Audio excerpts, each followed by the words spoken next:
জামাতে ইসলাম শরিয়া ভিত্তিক একটা ইসলামিক রাষ্ট্র তারা তৈরি করতে চায়, যেটা আমার এখানকার বাংলাদেশের মানুষের সামনে যায় না। আমাদের বাংলাদেশের মানুষ একটা উদারপন্থী রাজনীতি করতে চায়, ধর্মে তারা বিশ্বাস করে, তারা ধর্মভীরু মানুষ, ধর্মান্ধ কেউ নয়। বাংলাদেশের রাজনৈতিক প্রেক্ষাপটে জামায়াতে ইসলামের শরিয়া ভিত্তিক রাষ্ট্র প্রতিষ্ঠার লক্ষ্য ও আদর্শ বেমানান বলে মন্তব্য করেছেন এলজিআরডি মন্ত্রী মির্জা ফখরুল ইসলাম আলমগীর। এ সময় তিনি জামাতের সমালোচনা করে বলেন, বিএনপি জুলাই সনদ মানে না, জামাতের এমন বক্তব্য পুরোপুরি মিথ্যা।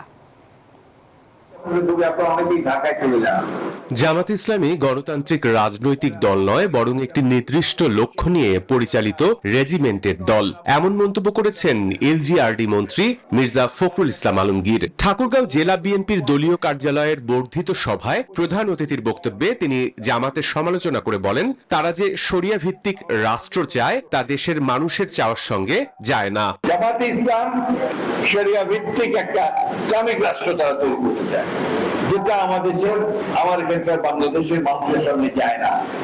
আমাদের বাংলাদেশের মানুষ একটা উদারপন্থী রাজনীতি করতে চায়, ধর্মে তারা বিশ্বাস করে, তারা ধর্মভীরু মানুষ, ধর্মান্ধ কেউ নয়। এ সময় তিনি আরো বলেন, জনগণ বিএনপিকে যে ম্যান্ডেট দিয়েছে সরকার তা বাস্তবায়নে কাজ করছে। জুলাই সনদের প্রতিটি শর্তও সরকার পর্যায়ক্রমে বাস্তবায়ন করবে। সংবিধান সংস্কারে জামাত সরকারের ডাকে সাড়া না দিয়ে মাঠে নেমেছে বলেও অভিযোগ করেন মির্জা ফখরুল ইসলাম আলমগীর। বিএনপি আমাদের ইশতেহারে আমরা যা বলেছি জনগণের সামনে, সেটাকেই আমরা পূরণ করতে চাই।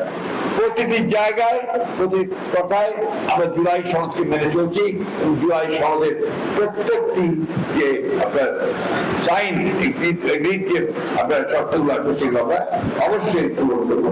এর আগে এলজিআরডি মন্ত্রী মির্জা ফখরুল ইসলাম আলমগীর ঠাকুরগাঁও প্রেস ক্লাবে শুভেচ্ছা বিনিময় এবং সদর উপজেলার রায়পুর ইউনিয়নে আয়োজিত সোলার সেচ পাম্পের উদ্বোধনী অনুষ্ঠানে অংশ নেন। Desk report, news 24।